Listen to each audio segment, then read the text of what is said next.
우크라이나 국민들에게 용기와 행운을 빕니다. 일본을 도와준다는 것은 다시금 한반도 침략을 해도 된다는 의미이다. 절대 일본을 도울 일은 없다. 두 번 다시 일본의 한반도 침략은 있을 수 없는 일. 조선시대 그렇게 많이 일본을 도와줘도 나중에 침략과 전쟁으로 보상한 나라가 일본임을 절대 잊지 말자. 안녕하세요. 다음은 기사 내용입니다. 우크라 사태가 점점 더 끔찍한 상황으로 치닫고 있습니다. 예상보다 거센 우크라이나군의 저항으로 수도 키예프 점령에 시간이 걸리자 푸틴 러시아 대통령이 핵무기 사용까지 언급하며 충격적인 발표를 했습니다. 미국 국방부 고위 관계자는 25일 현지 시간 NBC 방송에 러시아가 병력과 장비의 압도적인 우위에도 이날 기세가 다소 꺾였다라며 블라디미르 푸틴 러시아 대통령이 확신하는 빠른 승리는 더는 장담할 수 없게 됐다라고 말했습니다. 이 관계자는 우크라이나인들이 러시아가 예상했던 것보다 더 거세게 저항하고 있는 것으로 평가된다라며 이들은 자기 나라를 위해 싸우고 있다라고 설명했습니다. 퍼트레이어스 전 국장은 러시아는 아직 우크라이나의 지휘 통제 체계를 무너뜨리지 못했고 주요 도시를 조금도 점령하지 못했다라면서 이는 러시아를 불안하게 할 것이라고 평가했습니다. 상황이 이렇게 러시아의 예상 밖으로 흘러가자 푸틴 러시아 대통령은 너무나도 충격적인 발표를 했습니다. 핵무기까지 언급했고 또한 우크라군의 쿠데타를 일으켜라 주문한 것으로 전해졌습니다. AFP 통신에 따르면 푸틴 대통령은 TV 연설에서 우크라이나군을 향해 국가 지도부를 제거하라고 촉구했습니다. 쿠데타를 종용한 것입니다. 쿠데타를 일으켜 우크라이나 지도부를 완전히 제거한 뒤 러시아가 우크라이나 국가를 통째로 지배해버리겠다는 것인데요. 푸틴의 진짜 속내가 드러난 것입니다. 자, 그런데 더 충격적인 일이 동시다발적으로 일어나려 하고 있습니다. 러시아가 우크라이나를 공격한 같은 시점에 중국은 대만을 똑같이 삼키려 러시아와 같은 군사작전에 돌입했고 러시아는 우크라이나 다음 타깃으로 일본을 지목하며 일본의 대대적인 위협을 가하기 시작했다는 소식이 전해졌습니다. 아프가니스탄 미군 철군은 우크라이나에 대한 러시아의 용기를 북돋았다. 중국과 대만은 우크라이나 상황을 면밀히 주시하고 있다.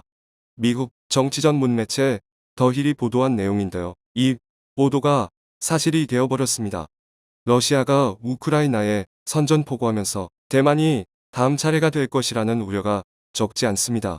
러시아가 그랬듯 중국도 대만에 대한 영향력을 주장하며 무력 시위를 벌여왔기 때문인데요.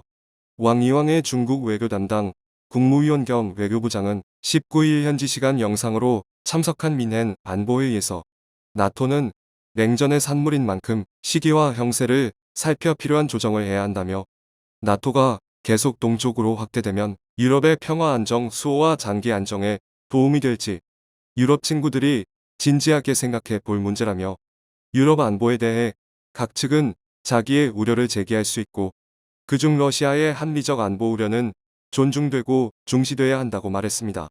러시아를 두둔하고 있는 모습인데요. 이는 중국의 대만 침략을 정당화하기 위한 사전작업이었습니다.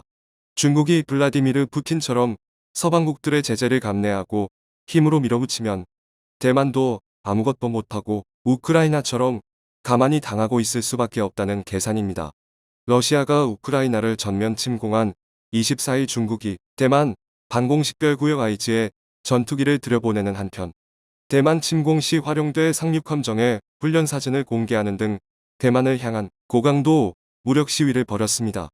25일 대만 국방부 홈페이지에 따르면 전날 중국 군용기 구대가 대만 서남부 방공식별구역에 들어가 대만군이 초계기 파견, 무전 퇴거 요구, 방공 미사일 추적 등으로 대응했습니다. 이날 무력 시위에는 J-16 전투기 8대와 Y-8 기술 정찰기 1대가 동원됐습니다. 양안 중국과 대만 관계가 크게 악화한 가운데 중국은 작년부터 군용기 대만 방공식별구역 진입을 통한 대만 압박 수위를 바짝 끌어올렸습니다. 중국은 작년 239일에 걸쳐 대만 방공식별구역에 총 961대의 군용기를 투입했는데 이는 전년의 배 이상 수준이었습니다. 중국은 지난달 23일 올해 가장 많은 39대의 군용기를 대만 방공식별구역에 들여보내는 등 올해도 대만 공중 압박을 이어가고 있습니다.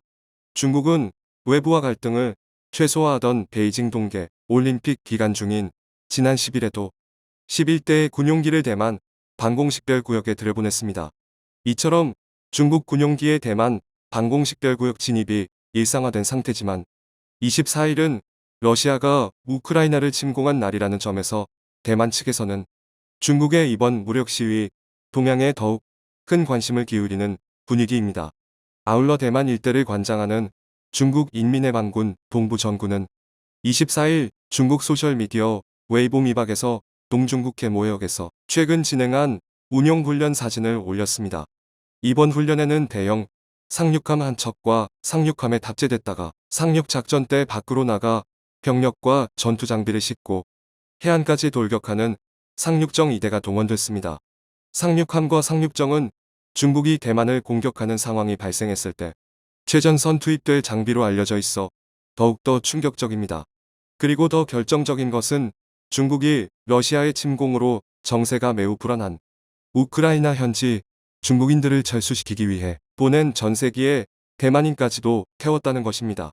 대만의 한 청년은 중국의 짧은 영상 플랫폼인 더오인두음두인에 영상을 올려 중국의 전세기 탐승 대상의 대만인도 포함된 것을 보고 감동을 받았다라며 영 말을 안 들어도 너는 내 아이야 라고 하는 것 같다라고 말했습니다. 그는 대만 동포는 영원히 어머니와 같은 중국을 사랑해야 한다. 어머니 격인 중국은 참으로 위대하다라고 덧붙였습니다. 중국이 이미 대만을 집어삼키기 위한 여론 작업에 돌입했다는 분석이 나오고 있습니다. 일본도 개위기입니다. 러시아가 우크라이나 다음 타깃으로 일본을 지목해 군사작전을 시작할 것이라는 전문가들의 주장이 나왔습니다. 실제로 최근 러시아는 일본 주변에서 대규모 군사훈련을 벌이며 일본을 위협한 바 있는데요. 기시 노부오 완신 부일본 방위상은 15일 기자회견에서 2월 1일 이후 동해와 오호츠크해 남부에서 활동하는 러시아 해군 함정 24척을 확인했다. 라고 밝혔다고 일본 아사히 신문이 16일 보도했습니다. 일본은 해상 자위대 오이함과 P3C 초계기를 동원해 러시아 해군 함정 24척을 확인했습니다.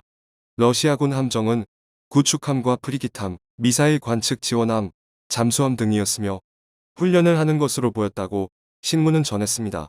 기시 방위상은 이 시기에 전 함대가 대규모 군사훈련을 하는 것은 이례적이라고 말했습니다.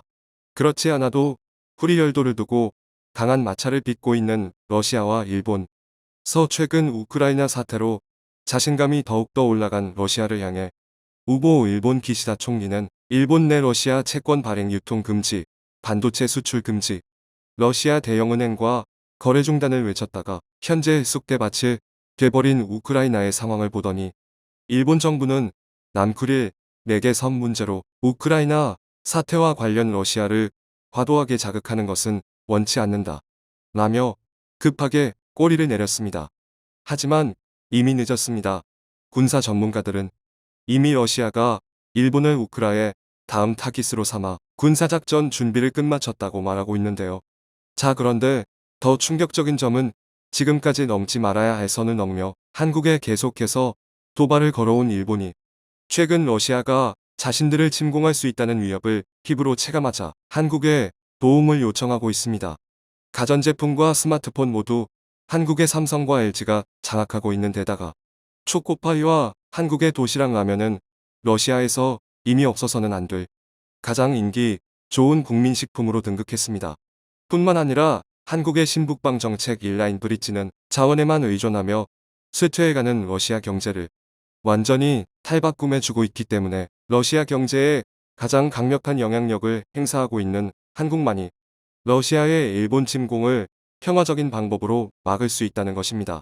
한국에 도움을 요청하기 위해 그동안 한국을 맹비난하며 혐한 보도를 해온 일본 언론들도 일제히 아부식 기사를 쏟아내기 시작했습니다.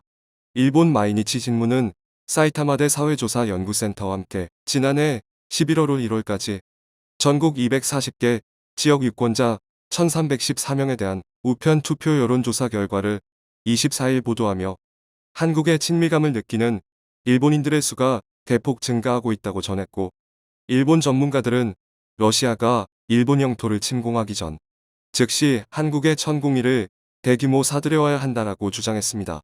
천공위는 한국이 개발한 중거리 탄도탄 요격 미사일로 최근 UAE에 수조원 규모의 대박 수출을 이뤄냈습니다.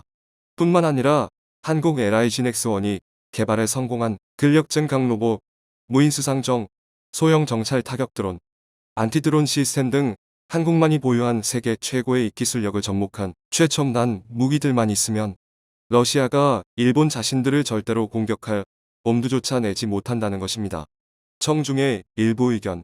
현국제적 환경이 험악해도 러시아와 좋은 관계 최대한 지속해 신의도 지키며 경제, 국방의 실익을 잃지 않도록 최선을 다하길. 확실히 푸틴은 한때 세계를 호령했던 구소비에트 시절을 그리워하는 것 같다.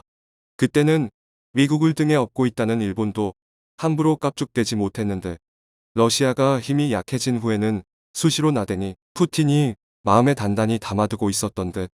이와는 반대로 한국은 약해진 러시아한테도 잘 대해줬으니 한국에게만큼은 유독 호의적이고 확실히 러시아인들은 뒤끝이 강하다. 우리 민족과 기질이 비슷한 듯. 푸틴 씨, 이제 우크라이나는 그만큼 하고 군대를 돌려서 일본을 쳐라. 그러면 한국이 열렬히 응원하겠다. 한국의 러시아 경제 제재는 신용만 내면 되고 전면 제재는 안 된다. 일본에게 우리 무기는 절대 판매하면 안 됩니다. 바야흐로 대한민국이 확장이 가능한 상태가 될지도 지금까지 잘해온 외교를 한층 더 나가 이니시어티브를 쥘 수 있는 외교가 되기를 바라며 일본은 깨몽해라. 시청해주셔서 감사합니다.